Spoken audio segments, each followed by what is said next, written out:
There's such a thing as knowing too much.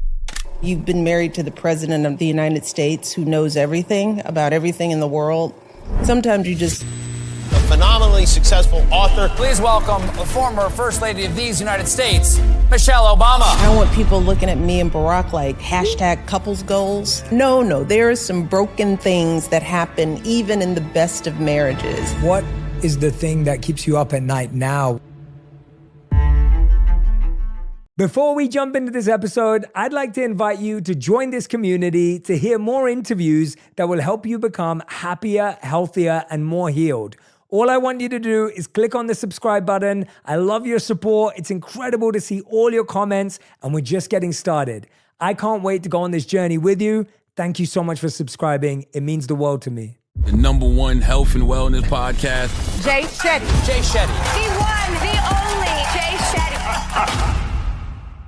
Michelle, thank you so much for joining me on purpose. This is such an honor. I'm so grateful to have you here. I'm thrilled to be here. I'm a fan. Oh, that means more to me than you know. Thank you so much. And I'll dive straight in. What is the best part about being you? I have never thought about that. That is a great question.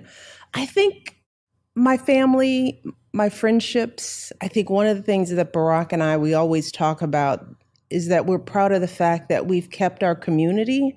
You know, people that we've known all our lives are still a part of that community that keeps us solid and keeps us whole and grounded. It's easy to lose your head on this journey that we've been on. And I think what keeps us focused is that we have some solid people in our lives, and we make it a point to cultivate those relationships and to learn to be intentional about them. And I think that that's probably one of the coolest things is that, you know, I've got this big kitchen table of people who keep me focused and keep me honest. What's the longest friendship there? Non-family? Like what's in years, would you say? The longest friendship. I mean, gosh, childhood friendships I still have. Wow. I've sort of picked up friends throughout every part of my life. Mm-hmm. You know, I've got one or two. I've got the high school friends that I keep in touch with, the college friends, the law school friends, you know, so you sort of gather people throughout. And I've had a lot of people who've sort of just hung in there before we were the Obamas. Yeah. How does that work? I feel like so many people who are on their journey, a lot of us don't take steps forward because we're scared of what our friends will think. Some of us get carried away with success and ego and pride goes to your head and then you alienate people. Sometimes it's envy and jealousy from everyone else who didn't join you on the journey. How do you navigate a multi-decade level friendship when everyone is going through so much? What are the kind of key milestones of maintaining that kitchen table? You know, I talk about this journey like climbing Mount Everest. You start, not that I've ever done that, by the way, but what I've heard about climbing Mount Everest is that you start out at base camp and then you hit these summits along the way. And everybody starts out the journey ready, you know, they think I'm gonna make it to the top. And then you start the climb and some people are ready for it and some people aren't. And it's surprising that you learn along the climb who's really ready. And there are people who just emotionally, physically can't go the whole way. They run out of oxygen, you know, they weren't fit for the climb, right? And one of the hardest things is like when you discover that, I mean, do you stop? Do you go back because there was one member that wasn't ready? Or do you keep climbing and sort of leave them where they are? And we found that that's kind of been the pattern, right? Wow. There are people who have been, they were built for the climb like we were, and some weren't. And I find that I talk to young people about this too, because when you're a kid coming from nothing, and I won't say that I came from nothing, but Barack nor I came from wealth or connection or fame or fortune. So we have a hodgepodge of people in our lives. And one of the toughest things is to find out that a dear friend wasn't ready for the climb. And in order to keep pressing forward, we tell young people that sometimes you gotta leave them there because you can't carry people when you're trying to get to the top. It slows you down. But there's, survivor's remorse that comes with it. And I know a lot of times when I talk to kids and I see them well up, I see in them that struggle, that they've reached a point where they've left people they love behind and they struggle to figure out how to maintain those connections, and it becomes hard and it's draining. Kids, for example, who got the opportunity to go to college when half their family isn't eating. Yes. Right? And they've got a student loan and they need to use that loan to pay for their books, but they're trying to send money back home to pay the electric bill. And I tell those kids, like, if you want to make it, you've got to make some hard choices about what to do with your life, or you will not make the climb yourself. And then everyone loses. And then everybody loses. And I think that's how we've had to look at it. We've been fortunate enough that we've had so many people who were ready for the climb. They had to adjust. They had to go back and do a little working out. But for the most part, they've made it. But for the people who couldn't, we had to leave them behind and keep climbing. And if once we made it to the top, if we could reach back and pull some others up, we definitely did that. It is one of the greatest challenges when you are pursuing a life that is drastically different from the one that you've come from. Is there such a thing as a graceful end? Well, it depends on who's doing the ending, right? Yes. Sometimes I say there's such a thing as the slow ghost, where you just sort of let relationships take their natural course. Friendships and relationships kind of tell you when they're ready. Yeah, that's so true. And you have to kind of listen to it. You learn as you get older. Sometimes you held on too long. You let some, bad juju stay around too long. And as you get older, you can recognize, right? I've always approached life and friendships, and I try to tell my daughters this too, is stay open. Stay open to the possibility of people. I never want my daughters, and I never wanted to feel so high that I was closed off and suspicious, not wanting to let new people in, right? And that becomes very difficult when you're the president and the first lady. You could, close your life off so much, right? Because everyone might want something from you. But I always felt like, well, that's a loss, because if you close everybody out, then you miss some gems. We've tried to be open and find ways to let new people in our lives and develop new relationships. And what I tell my kids is trust your gut, because you'll know when people should be let out. But keep your aperture wide open. Let people in, but when they show you who they are, let them out quickly. And as the older you get, it's like, this one isn't working out. So let's just cut it quick, but stay open. And you're naturally going to make mistakes. You're naturally going to get hurt. Absolutely. You're naturally not going to read everyone perfectly. So true. That's going to happen, but it's better to be aware, note down the lesson, but be open in the first place, because being closed is worse. You miss out on the goodness, the possibility, the opportunity, the new, right? And I never want to miss out on the new. I'd rather give people the benefit of the doubt, bring them in, and let them disappoint me. It's like I can deal with disappointment. I can get over hurt.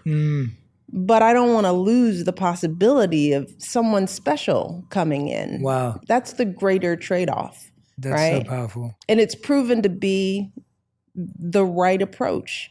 We've just met some wonderful people along this journey. And gosh, if I had closed myself off to that, I think of the friendships, the influences that I wouldn't have had.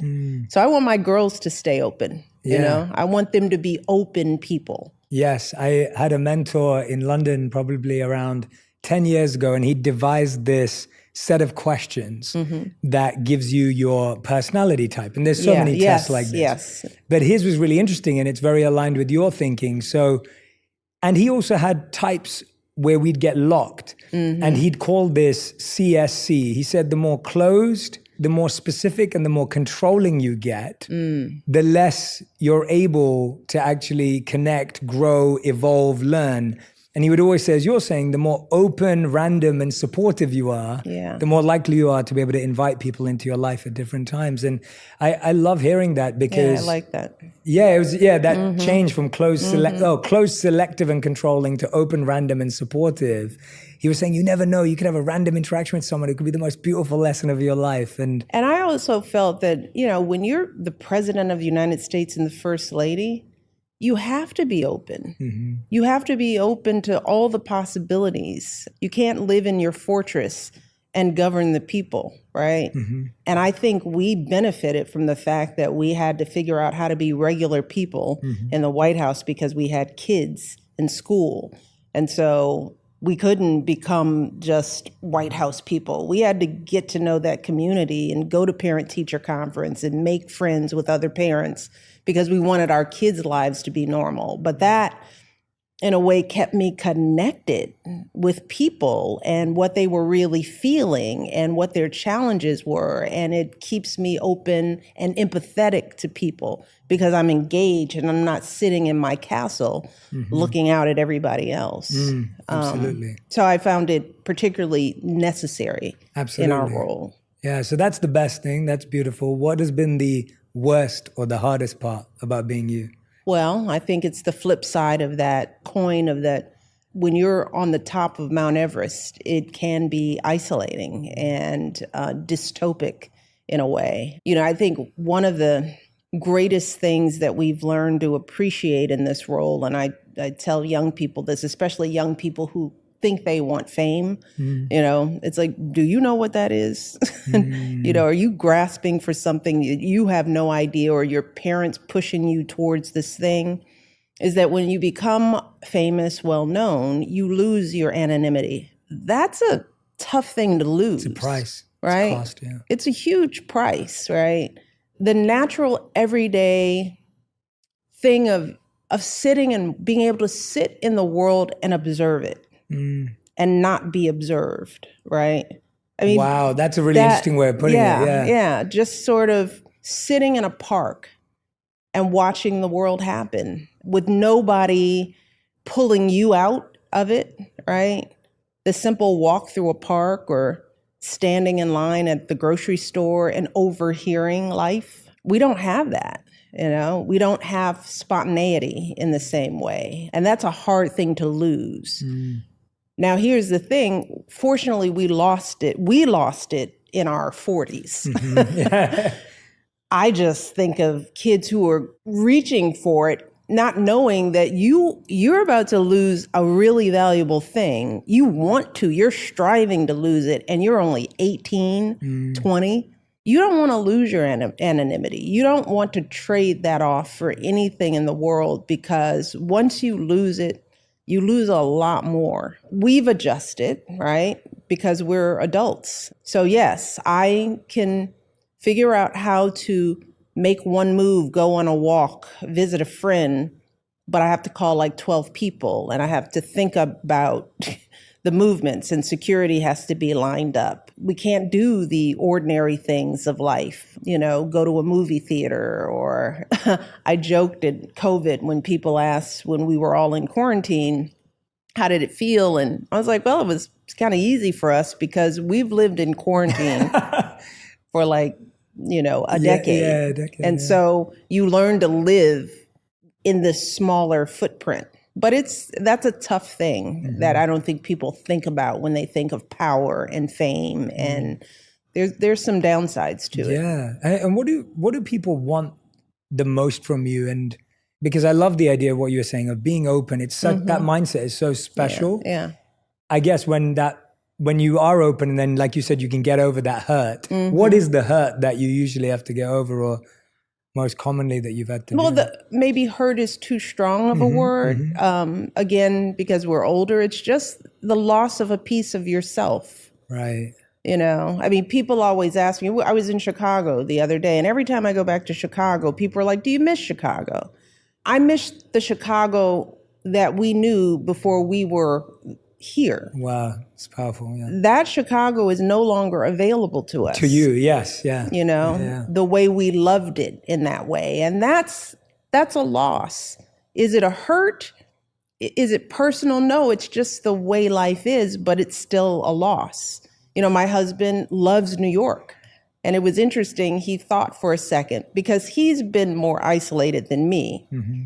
He thought for a minute, when we leave the White House, we'll live in New York. And I was like, dude, you can't live in New York. And it's just, he cannot access the wonderful city of New York in the way that he remembered when he was in his 20s. Because guess what we can't do? We can't walk down the street. We can't get on the subway. We can't necessarily walk through Central Park without a big plan. You know, the things that make New York, New York, we can't access it. That's the part I don't, you know, the people part, the connection to people part. I never get exhausted by that because I'm open. Yes. Right? So it's not it's the a great people, distinction. Right? It's just the way you want to live your life, especially when you're open, right? You want to be open. You want to be in the midst of people. And we've lost that. Absolutely. Yeah. I think what's beautiful about this book, The Light We Carry, and Becoming, is it shows us just how many trials, challenges, setbacks that you've had to overcome and that you've gone through in your life so elegantly, gracefully, tactfully, you know, with so much determination and drive.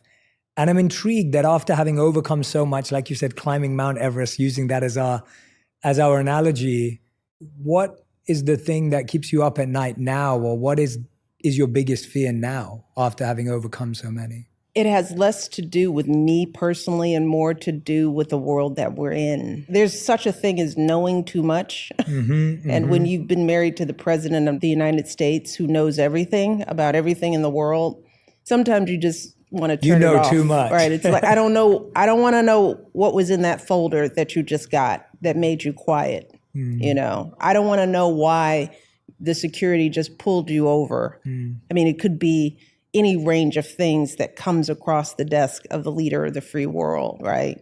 So I know a lot about what's going on, and what keeps me up are the things that I know. The war in the region, in too many regions. What is AI going to do for us? The environment, you know, are we moving at all fast enough? What are we doing about education? Are people going to vote? And why aren't people voting? Are we too stuck to our phones? I mean, those are the things that keep me up, because you don't have control over them. And you wonder, where are people? Where are we in this? You know, where are our hearts? What's going to happen in this next election? I am terrified about what could possibly happen, because our leaders matter. Who we select, who speaks for us, who holds that bullied pulpit. It affects us in ways that sometimes I think people take for granted. You know, the fact that people think that government, you know, does it really even do anything? And I'm like, oh my God, does government do everything for us? And we cannot take this democracy for granted. And sometimes I worry that we do. Those are the things that keep me up. What habits have you developed? Because I think people may not have access to the news you do, but I think people can definitely relate yes. to what you're saying of Absolutely. Like, Jay, I'm just seeing all the news on my phone. I'm connected to the TV. I'm hearing things from friends and family. Like, I think a lot of people can relate to you saying, I feel like I know too much. Yeah. What are some of the habits and practices or rules that you've developed that have really become your saving grace? Because like you said, to you, it's not just a news update, it's a folder, it's the person calling, it's a private meeting, whatever it may be. You're, in one sense, it's even more extreme because you're so privy to the actual reality as opposed to a news channel, which is part of reality. Yeah. One of the most important practices is deliberately turning that off for a moment or more than a moment. And I encourage that. I think our phones are sort of the regular man's equivalent to what I just described. we're too connected all the time. We're reading too much. We're taking too much in. We are constantly being fed by images, and that's become the norm. And we've been sort of marketed that that's cool. That's what we should want. But our brains are not. We are not that sophisticated a species. Yeah. We have not evolved enough to be able to take in that much information on a constant basis. And our kids certainly are not prepared to handle it. I think that plays a huge role in the higher rates of depression and suicide among young people.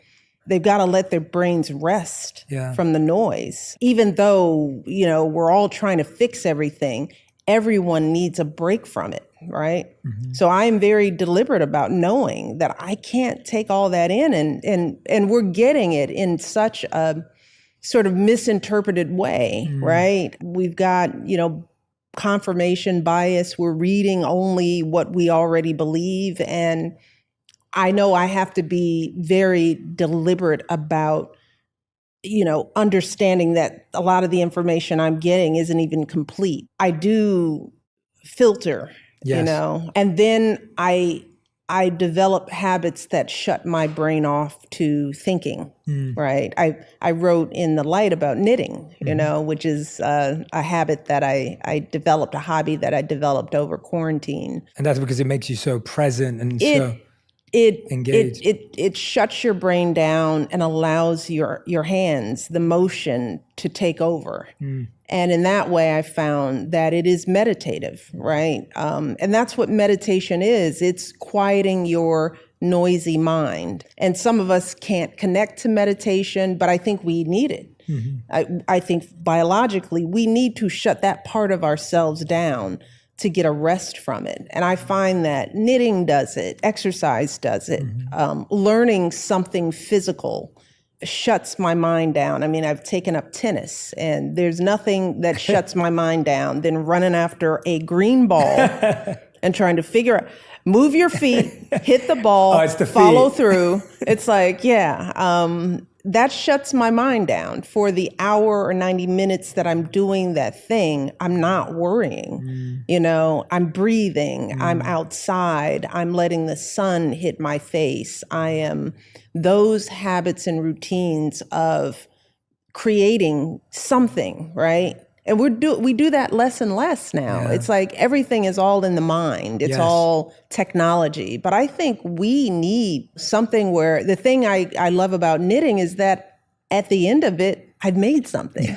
It's just satisfying in a very different way from problem solving or analysis. Yes. Right? Yes. Building, creating, painting, drawing, fixing, putting something real into the world that came from your own hands. Yes. Something small, That's why I talk about the power of small in the light we carry, because a lot of times our brains are trying to do the big fix. Mm-hmm.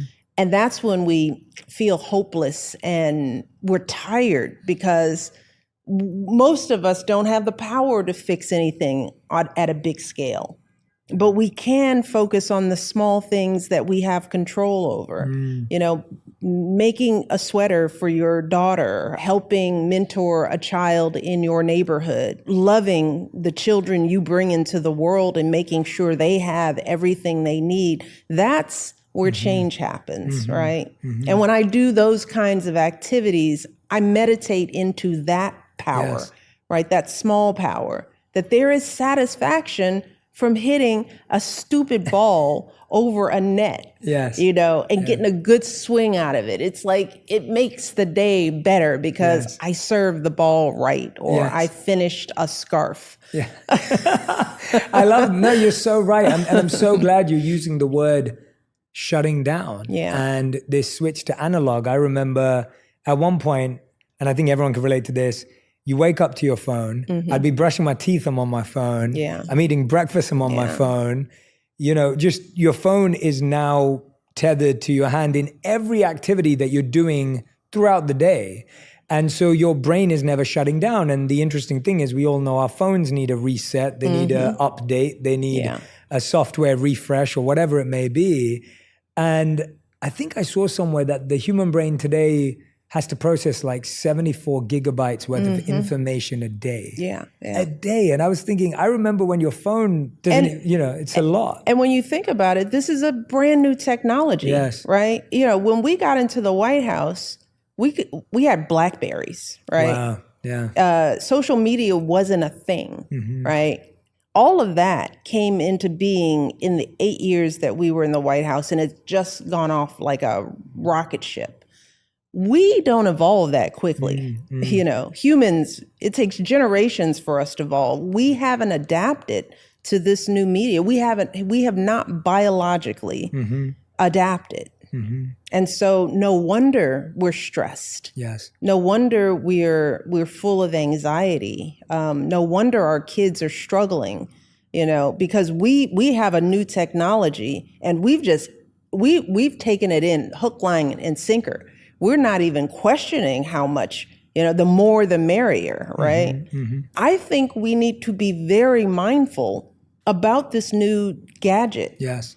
And we have to be mindful for our kids because they have no filter, right? They'll just be thumbing through this stuff, their mind's never sleeping. And as parents of my generation, we know so little about it. We don't even know how to monitor it. It's like cigarettes, right? Is it good for us? I mean, at one point, everybody smoked until we realized, oops, this isn't really good for us, right? I think we have to be cautious about this new thing that we're just lapping up. Yeah, I read an article a few years ago. Exactly. It was saying that today we absorb in one day, in 24 hours, the same amount of tragedy we would in our entire lifetime 25 years ago. Today we absorb what we would in our entire lifetime in one day. And it felt real. And that's why people feel more panicked. I mean, Barack, my husband, he's a fact-based guy. He's a science guy. Sometimes it's not popular these days, right? Having a president that believes in facts and science and all that stuff, but he's one of those people. And he always says, statistically speaking, especially when young people bemoan where we are today, he says, if you look at history and statistics, if you were to pick any time in human history to be born, you'd want to be born now. Crime, war, those rates are at the lowest, but nobody feels that. People feel more unsafe. Why?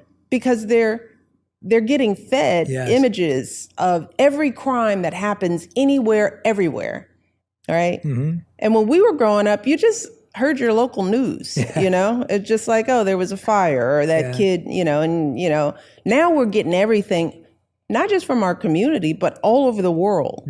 Stuff that's always been happening. We just didn't know about it. Yes. We know too much. Yes. And we're interpreting that to mean things are horrible. We went through world wars and depressions and famine. This isn't new. It's just we know everything. It's one way to look at it. Yes, absolutely. And I think you're right, because there's the incomplete information. I like the word incomplete that you said. I appreciate that kind of subtle point. Incomplete information. Then you have opinions.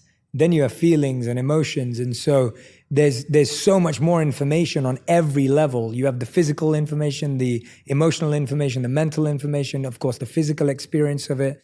And it can be too much. One of the, it's so interesting you use the analogy of climbing Mount Everest, because I went to see a comedy show recently, and I'm trying to remember the comedian's name, so I'll have to find it afterwards and put him in there. But he literally was saying relationships are like climbing Mount Everest. And so what he said was, he goes, you start at base camp, and he goes, you and your partner are ready, you're ready to go, you're being guided. And then at one point you're like, oh, we're cold, but it's okay, we'll keep each other warm, we'll be fine. And then he goes, you get to the first stop, and you go, oh yeah, like did you pack the gloves? Did you pack the gloves? And then your partner goes, oh no, I forgot the gloves. And you're like, oh, it's okay. We'll just keep our hands warm. Then you get a bit higher, and then they were like, now it's got to a point where it's really cold, and you go, why did you forget those gloves? Like, it's like the press, like, come on, like, why do you forget those gloves? Then you get to the next stop, and your partner says to you, like, you packed the sandwiches, right? And then you look at the sandwiches like, I don't know where the sandwiches are. Anyway, and so you talk about this so much in your work, in your book. Like relationships are challenging, they're difficult. I think you've been together now for over 30 years, 31? 31 years. Congratulations. October, yeah. Okay, amazing. 31 years. Congratulations. Thank you. That's incredible and so inspiring in so many ways. My wife and I have been together for 10 years. And That counts. Counts and you know, definitely like can see the challenges unforeseen and seen that come with being together over long periods of time. My wife and I, in 2016, we both changed jobs. So we got married, we changed jobs and moved country. So we moved from London to New York that year. We both quit our jobs in London. I could work here, my wife couldn't at the time because of her visa. And we started new lives and we obviously moved home and we were away from our families. And that year it brought us closer, thankfully, but it was a very challenging, difficult year because I've heard that those are some of the hardest things you can do. The only thing we didn't do was have a kid. That's right. And you covered all the hard bases. Yeah, apart from President and First Lady. I think that takes it. But when you're going through all these challenges, you've talked about these many, many times before. Has there ever been a time when you've said things or done things and afterwards thought, I wish I didn't do that. I wish I didn't say What, that. in my marriage? Yes, yeah. Of course. Yesterday. I love that. How do you, because you've been together for 31 years, how do you rectify something like that when you know, because there's a difference between being spiteful or being silly, but like when you really feel like I shouldn't have done that, I shouldn't have said that, like how do you address something that? You know, that's the practice of relationships, right? After 31 years, yeah, we still do it, but you know it quicker. And then you apologize, you know, you learn how to say my bad, right? And that takes a second, right? You know, that's why I talk about relationships in the light. I talk about marriage because I just think that, number one, most people don't talk about it. Like our parents, you didn't talk about your marriage. You didn't talk about your feelings. You didn't talk about, your parents didn't tell you about the challenges that we're facing. So why? Why don't we share the whole experience? Because what happens is that by not knowing, you hit in your relationship some natural, like understandable rough patches and you want to quit. And it's like, oh, no. That's not quit worthy. That's just the nature of things. You know, that's why I joked. It's like, oh, you're mad at your partner? You're mad for a year and you think the marriage is over? Nah. You're going to have decades of, I don't know if I like you, you know, because over the span of a 30-year marriage, yeah, you cobble together enough arguments and you got a decade, right? And that's just the way it goes, but you don't quit on it, right? You learn from it. And that's what sustaining a relationship is. It's the choice to figure it out, not to quit when it gets hard. So yeah, I said something that I didn't mean to say, right? Year 5, we might have had hurt feelings and it would have taken days to rectify it. Year 30, it's like, there she goes again, or there he goes again. I know how to talk to him about it and when, because we've practiced it. We've made a lot of mistakes. We've gotten it wrong. And after 31 years, we're getting better at it. And it gets better and better and better. You know, look, if you lived with your roommate for 30 years, you would hate them at some point in time. But it wouldn't be some defining thing. You have friendships. If they last long, you're going to have some falling out. Why do we put so much pressure on marriage to not be hard? It's the natural hardest thing you will ever do, which is to try to build a life with another person who wasn't raised in your shoes, who has a totally different temperament, right? And you're like having other people with them. You know, you bring other lives and other personalities into the mix, and then life is happening. Of course it's going to be hard, you know, but I wouldn't trade in my marriage for anything in the world, with all the ups and downs, with all the running for president stuff. I was like, why'd you do that? I mean, talk about that being a big gaping transition thing in our lives, but the good has outweighed it. And if we hadn't hung in there, we would have missed all the good. And that's what I tell young people. Like, first of all, pick well. pick somebody you respect and like. Start there, right? And then remember that that's who they are. And then understand that with that, they are going to be, and you are going to be deeply, deeply flawed. And you're going to make a whole lot of mistakes, right? But in the end, you can look that person in the eye and you go, you're still the person that I like and love and respect, and we can figure this out. Yeah. So I share that because I don't want people looking at me and Barack like hashtag couples goals and not know that, no, there are some broken things that happen even in the best of marriages. Absolutely. And you use that term quit worthy.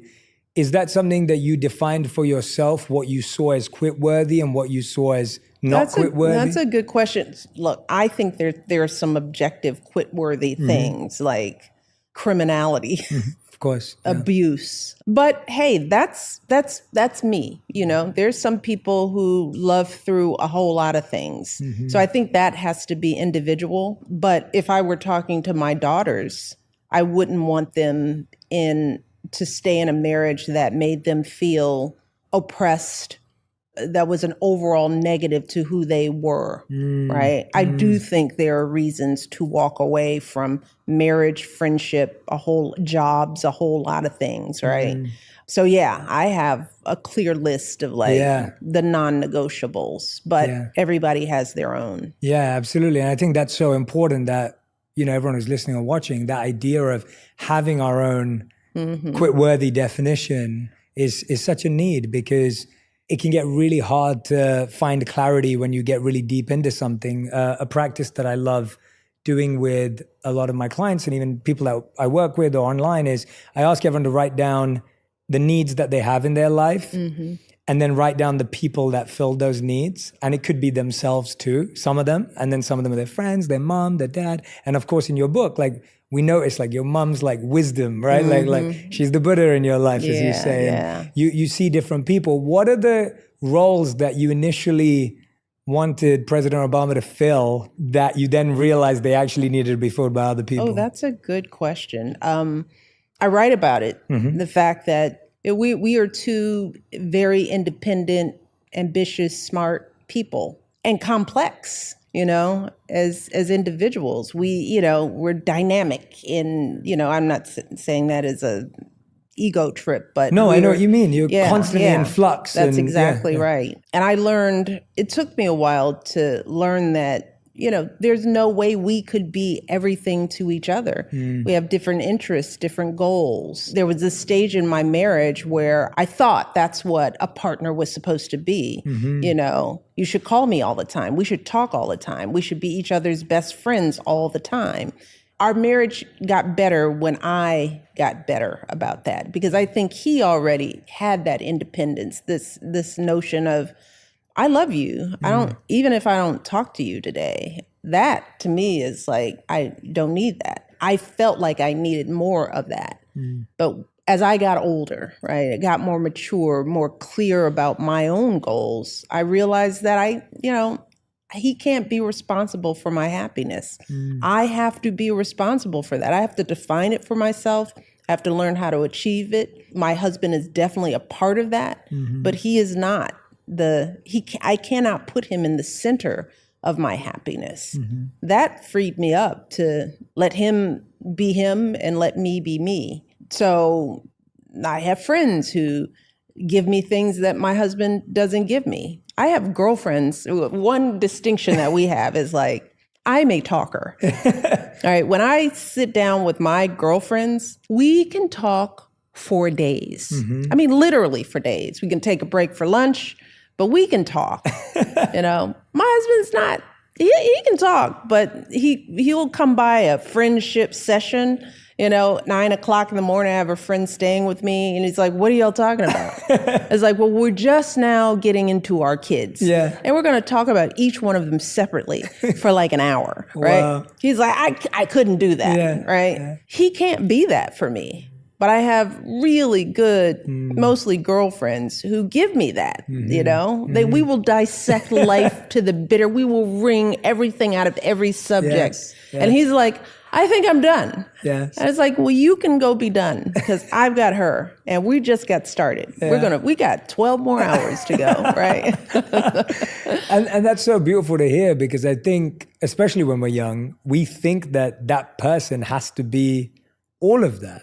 And from the beginning, or they'll become it. There's the other fallacy of like, oh, well, I know who they could be and who they could become. How much of that did you feel you had to disconnect and detach from, of like what this person could be to you, obviously not in the world, but I had to disconnect from all of those beliefs, right? And every couple is different. I found, I know people who are each other's best friends. They like to travel together. They walk and hold hands. And I have friends who are in relationships where they talk like every hour. I'm like, are you talking to him again?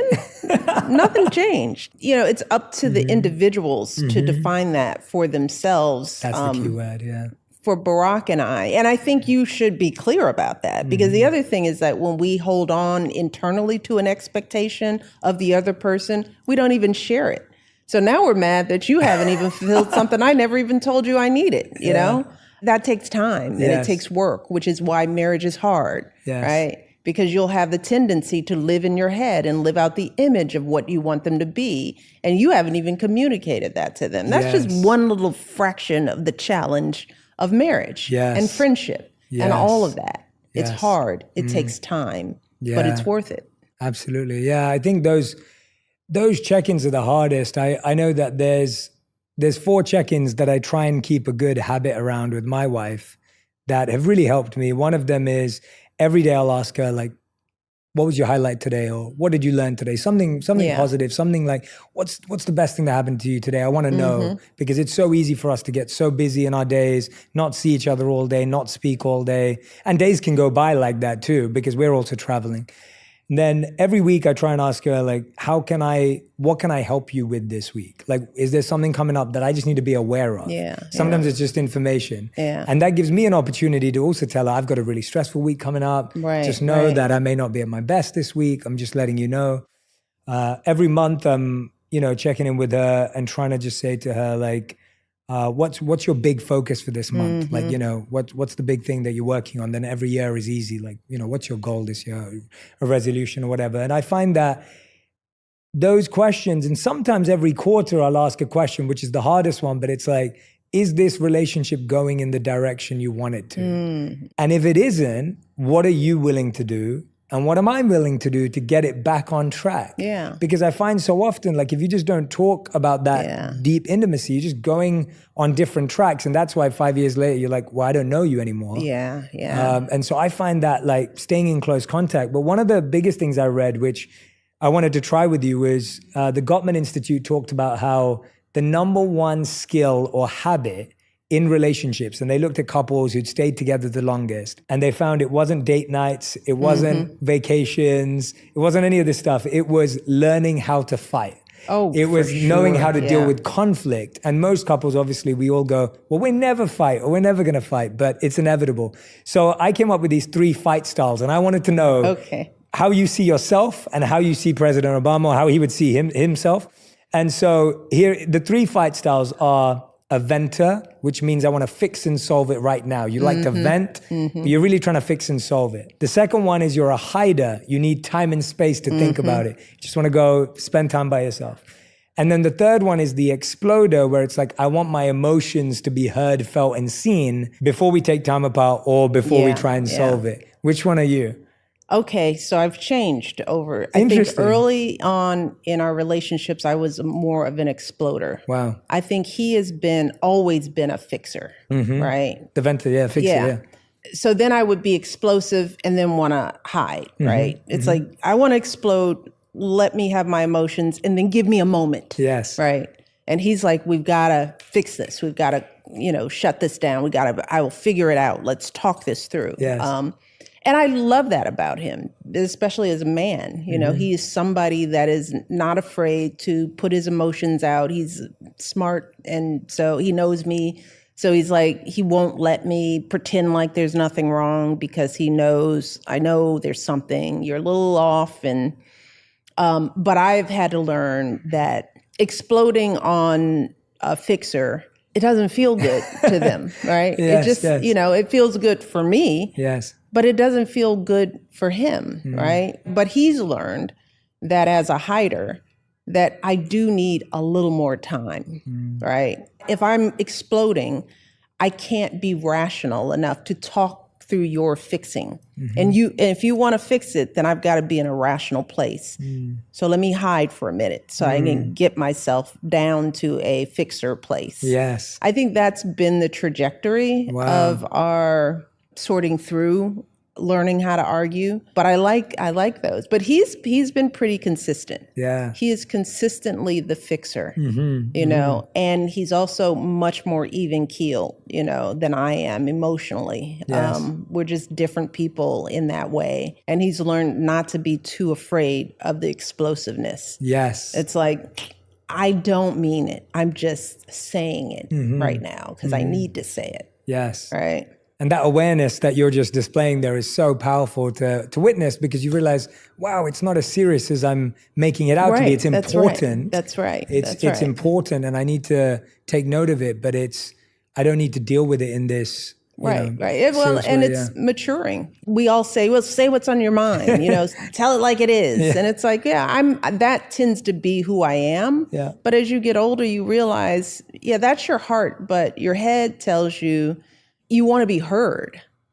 And you have to think about who you're talking to and what your end goal is, because that will dictate how you have to communicate to them. So when you're young, you just want to be heard. Yes. As you get older, you have a goal. You want to achieve something.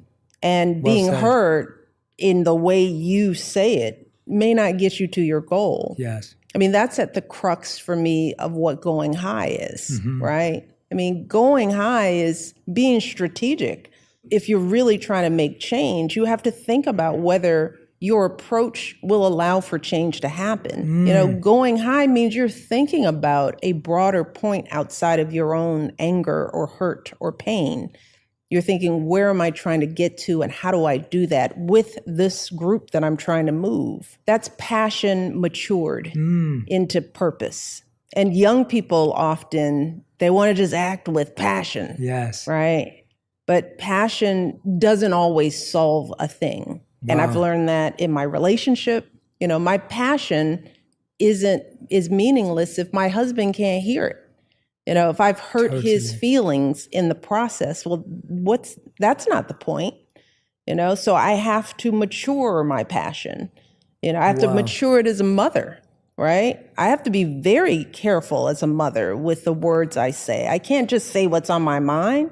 I have to think about how I say it to which child. Yes. Because they're both different and they both need to be parented different, right? So going high is like, to me, it's the mature way to live, right? It's a mature way to get the message across. It doesn't mean that how you feel isn't relevant, right? Yeah. It's true. It's real and true. But that's for you to deal with. When you're dealing 1000%. with external people, whether it's your husband or your kids or your friends, your passion has to take weight of, well, what's going to work with this person? What's going to work with this group of people? To me, that's what going high is. Yeah, what a great definition. I think you're the best person to have this conversation with. I love how you explain the need for that. And actually, I don't think I've heard it explained in that way before. I really appreciate it, because I think currently we've confused being authentic and being strategic. What you were just saying is when you're sharing how you feel, you are being authentic, but maybe it won't be authentically received or heard or seen because it wasn't strategically perceived. But we sometimes today perceive strategy as manipulation That's or as a right. technique, Yeah. as opposed to... Or selling out. Or selling out, right. Walk me through that, because I think how we perceive, we've put authenticity on a pedestal, which is not wrong, but we've put strategy as like the thing that you kind of, shun. Well, and maybe strategy is too strategic or hard of a word, right. But you could replace that with empathy, right? If you were connectivity, connectivity, it's sort of like, who am I trying to move? And where are they in this, right? And when you're the president of the United States or the first lady, you have a big platform, I've always felt like I have a responsibility to set my feelings aside and think about, where are you? Why are you so angry? Where is your hate coming from? Because yeah, I can be mad at your hate. I can be mad that you just said something racist, or you knocked me down a peg, or you misjudged me. But if I'm trying to fix the relationship, I've got to understand, what are you going through? Where did that perception come from? What's your history? What puts you in this spirit of hate? Because that's going to dictate how we can even begin to have the conversation. Yes. I don't lose my authenticity in that, because I know who I am, right?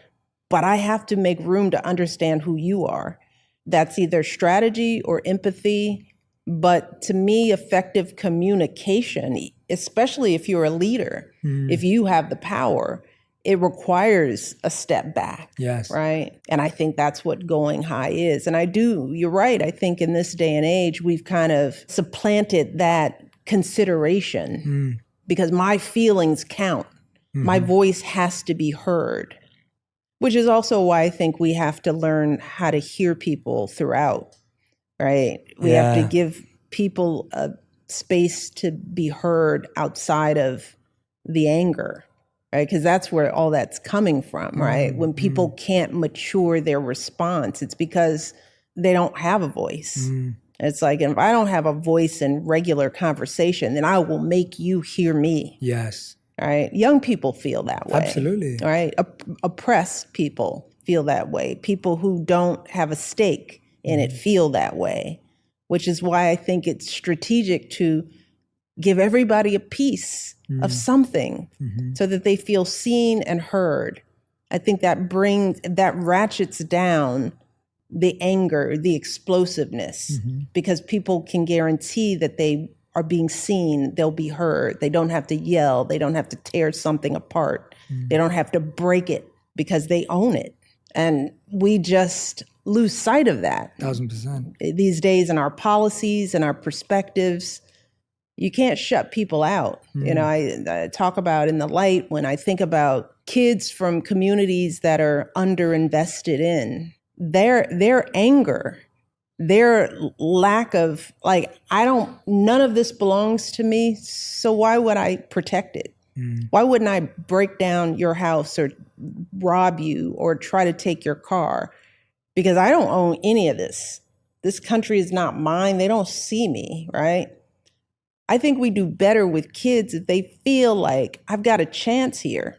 This place is investing in me, so I'm invested in it. We do that with kids in the inner city, but we don't talk about education. We don't talk about what we're giving them, or whether they have music or joy or sports or activities. We just want them to have nothing and then be okay with it.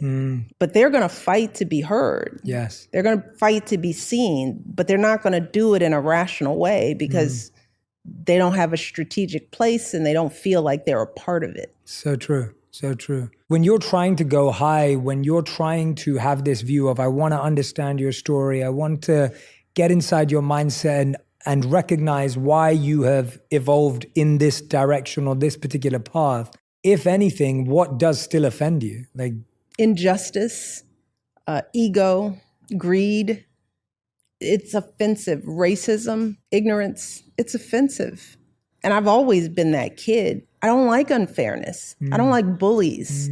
But I have to think about how I deliver messages. That's beautiful. Still, even in my pain and my anger and my disappointment. So those emotions are there, but I have to think about where do I let that out? Yes. In a safe space. And that's what my kitchen table is, right? I still have those emotions, but in my public facing voice, I have to be responsible, right? And strategic and thoughtful about what's going to move the needle, what's going to add value. My emotional well-being gets taken care of at the kitchen table. I can't suffocate those feelings, but I can't act them out in the town square. Yeah. Because I'm just going to add fuel to the fire. And that doesn't help if we're trying to move the needle. And that That's doesn't how make you inauthentic. I don't believe, because those feelings are still mine. And if you ask me, I'll tell you what I'm angry about. But I'm not going to lead with that. And in the midst of the message, I'll make it clear what I stand for and what I don't stand for. But the tone and tenor of the message matters. We can't just say what the first thing that comes to our minds. We cannot. That is not authenticity. To me, that's childish. And we see childish leadership right before us, what that looks like and how that feels, where somebody is just base and vulgar and cynical in a leadership position. It doesn't trickle down well. That just begets more of that. I think we are obligated to model for those of us that have a platform because it resonates. And I want to resonate good.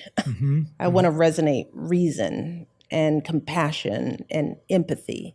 And that's more important than my feelings. Because my feelings, I can take care of those. That is, that's a masterclass in communication right there. Genuinely, that is, to hear that from you with so much empathy, but energy, is so empowering for everyone who's listening and watching, because I think we've approached it from the other way around today. I think my personal feelings, not mine, but in general, how we feel, my personal feelings have become more important than moving and supporting and serving and caring and getting to where we need to get to. And that's because we've suppressed those feelings. That's why that has happened. It hasn't happened because people are mean or insensitive. It's happened because people feel they've been so unheard, going back to your point. And that's why we need to give space. We need to let this rise. How early did you start recognizing this for you in your own life? Like, where do you remember, like, the earliest before the White House, like, where you actually were like, this worked, like, this made sense, and I still felt good because I had my kitchen table? Is there anything that comes to mind?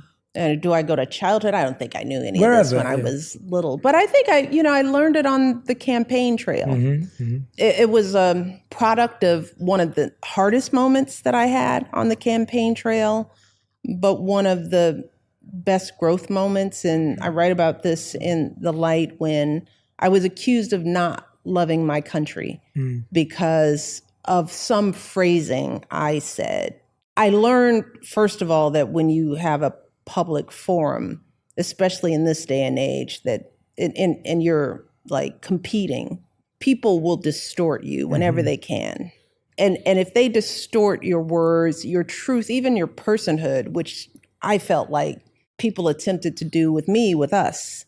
They tried to otherize us as the first Black people, accusing my husband of being a terrorist and not being born in this country, accusing me of being an angry Black woman, and, the labels that can easily get put on others, that people that are othered, right? To make people afraid of us, that is a strategy that gets played again and again and again. It was being played on me, and it got me to the point where I was almost ready to quit campaigning, right? But then I thought, I have to be more strategic than they are about how I deliver my message. I have to be authentic, but I also have to be careful so that I don't get mischaracterized. I have to be smarter than them. That doesn't mean I stop, but I had to regroup for a minute there and really evaluate, how am I going to regain control over my narrative and communicate in a broad way, right, that allows me to be heard, especially as a Black woman. Yes. Here, being critical or being authentic or passionate, right?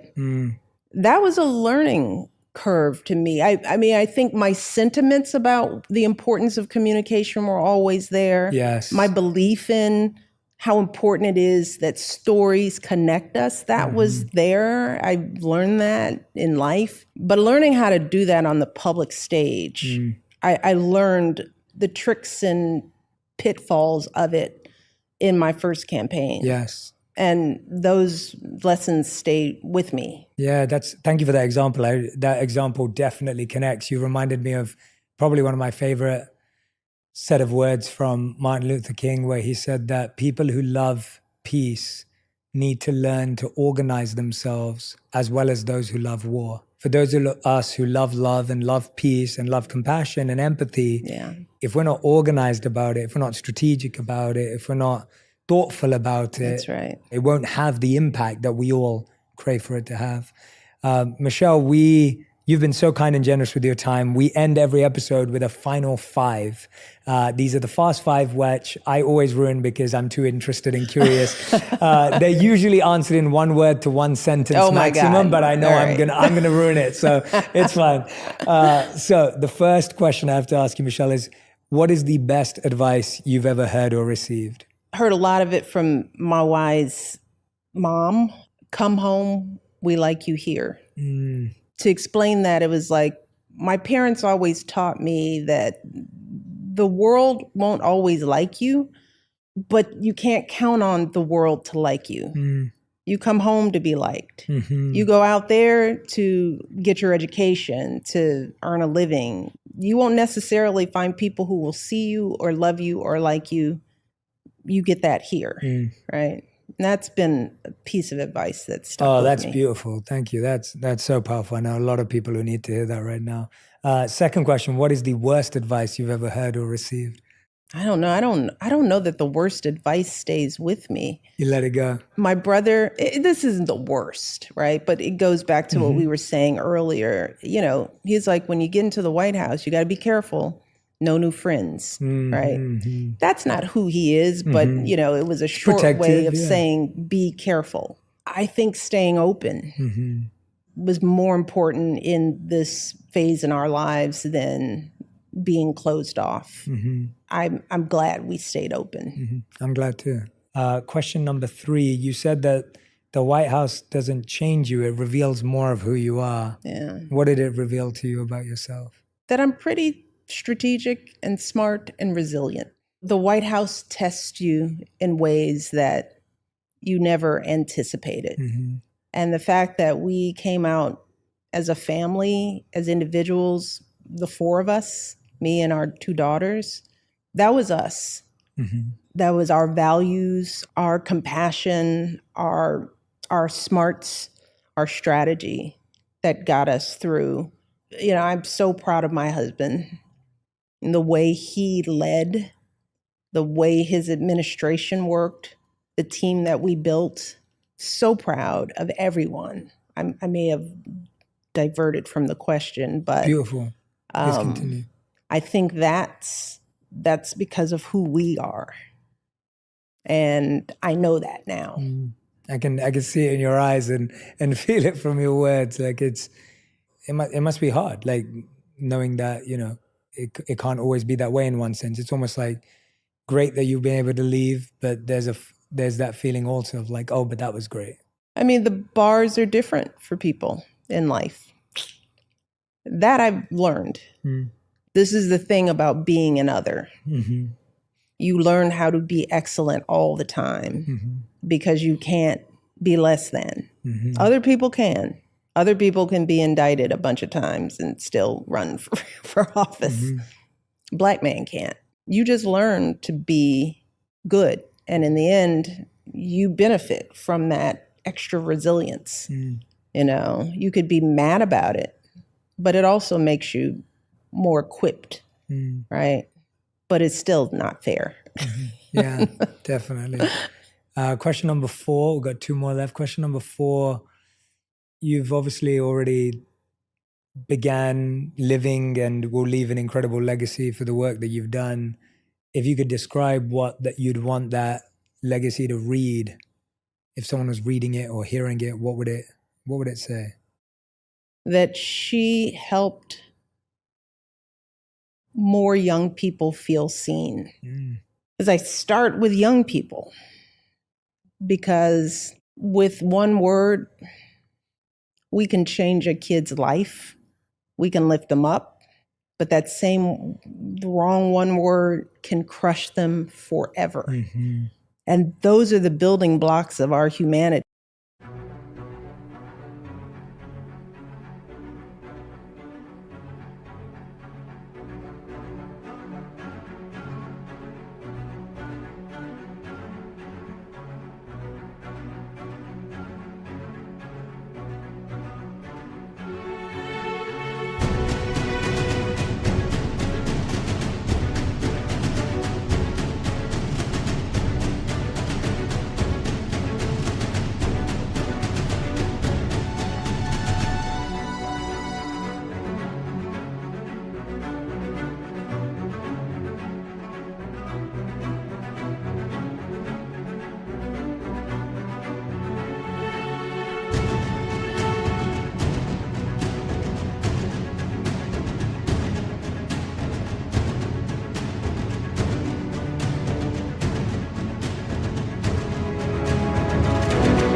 we treat our kids, all of them, right?